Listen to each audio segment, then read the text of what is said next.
We, in terms of our role, were able to identify it as Novichok, to identify that it was a military-grade nerve agent.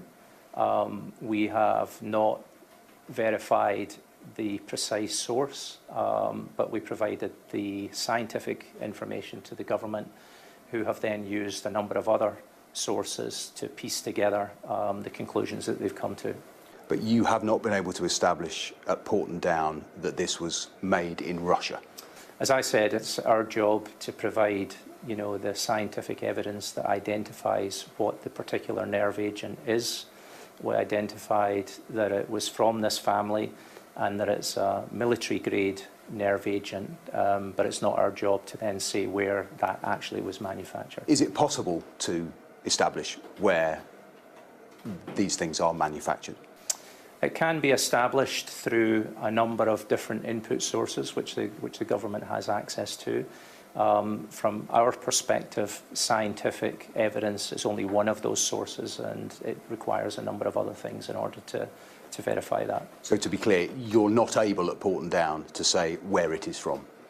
At this stage, with the work that we've done thus far, we've been able to establish that it's Novichok or from that family.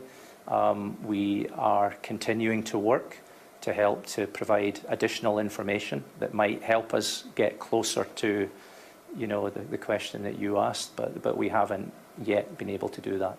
Do you have antidotes? Were you able to supply antidotes that could be administered to the Skripals?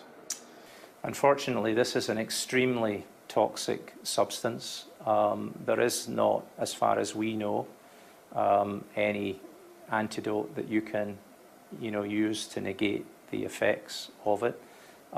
We can and we have advised the hospital and the medics on the best course of trying to mitigate against the effects, but this is an extremely toxic substance and not something that you can easily, give something to somebody to help them recover. What's your reaction to the suggestion that's come from the Russian side that this substance came from Porton Down? Well, there's no way that anything like that would ever have come from us or, leave the four walls of our facilities. We deal with a number of very toxic substances as part of the work that we do. We've got the highest levels of security and controls. We are regularly audited by the OPCW to make sure that we're operating within those controls. And if there was any hint that anything that we have would be leaving our four walls, then we wouldn't be allowed to operate.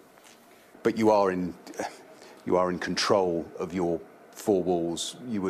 What do you say to the theory that this is somehow a British operation and you've waved it out of the door? Well, it certainly isn't anything that came from our facility, because, as I said, we've got the highest standards of control and security, and there's no way that anything like that could ever have come from Porton Down.